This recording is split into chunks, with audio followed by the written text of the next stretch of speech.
ہر ایک انسان کی زندگی مختص ہے، کسی کو نہ کم ملنی ہے نہ زیادہ ملنی ہے، لیکن دعا یہ کریں کہ وہ جو زندگی رب عطا فرما رہا ہے کہ وہ زندگی رب ذوالجلال کا ذکر کرتے ہوئے گزرے، رب کو یاد کرتے ہوئے گزرے، نیک اعمال کرتے ہوئے گزرے، تو پھر تو وہ زندگی جو ہے آپ کے لیے فائدہ مند۔ اللہ تبارک و تعالیٰ قرآن مجید کے اندر کیا ارشاد فرماتا ہے؟ وَمَا هُوَ بِمُزَحْزِحِهِ مِنَ الْعَذَابِ أَن يُعَمَّرَ، حالانکہ ان کی لمبی عمریں جو ہیں رب کے عذاب سے انہیں نہیں بچا سکتی، کہ جتنی بھی ان کو بڑی عمریں دے دی جائیں، زندگیاں دے دی جائیں، تو لمبی زندگی اللہ کے عذاب سے انہیں نہیں بچا سکتی۔ حضور صلی اللہ علیہ وآلہ وسلم سے سوال کیا گیا، صحابی رسول نے سوال کیا کہ یا رسول اللہ، لوگوں میں سب سے اچھا انسان کون سا ہے؟ لوگوں میں سب سے اچھا انسان کون سا ہے؟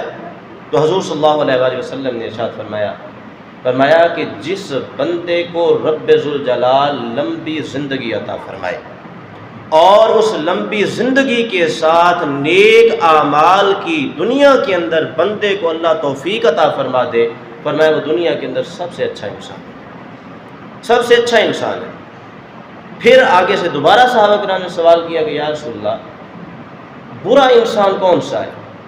تو حضور صلی اللہ علیہ وآلہ وسلم نے ارشاد فرمایا کہ سب سے برا انسان وہ ہے کہ جس کو رب ذوالجلال نے سب سے زیادہ عمر دی، لیکن اس عمر کے اندر اس نے کوئی نیک اعمال نہیں کی، وہ نیک اعمال کرنے والا نہ ہو، تو فرمایا کہ وہ سب سے بدترین انسان۔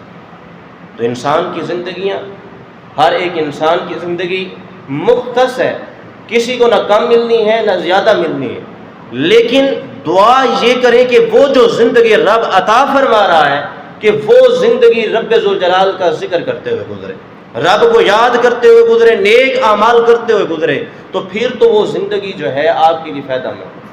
اگر وہ زندگی جتنی بھی بڑی ہو جائے لیکن اگر نیک اعمال نہیں ہے تو فرمایا کہ وہ زندگی بیکار ہے۔ اللہ تبارک و تعالیٰ قرآن مجید کے اندر کیا ارشاد فرماتا ہے؟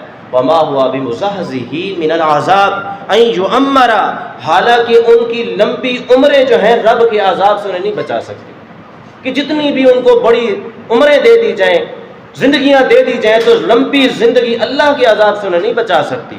کیوں؟ کیونکہ واللہ، بے شک اللہ تعالیٰ، اللہ رب ذوالجلال بصیر، دیکھنے والا ہے، اللہ دیکھ رہا ہے کہ کون سا بندہ کیا کر رہا ہے، کہ کون سا عمل کر رہا ہے، تو رب ذوالجلال دیکھنے والا ہے۔ تو فرمایا کہ لمبی زندگی کی دعائیں تو کرتے ہیں، کرنی بھی چاہیے، دعا کریں، لیکن ایسی دعا کریں کہ اے رب ذوالجلال تو ہمیں لمبی زندگی عطا فرما اور ساتھ نیک اعمال کرنے کی توفیق بھی عطا فرما۔ تو وہ زندگی تو پھر لمبی جو ہے وہ آپ کو جہنم کے عذاب سے بچا سکتی ہے۔ اگر لمبی زندگی ملے لیکن نیک اعمال کی توفیق نہ ملے، کردار اچھا نہ ہو، تو پھر وہ زندگی کسی کام کی نہیں۔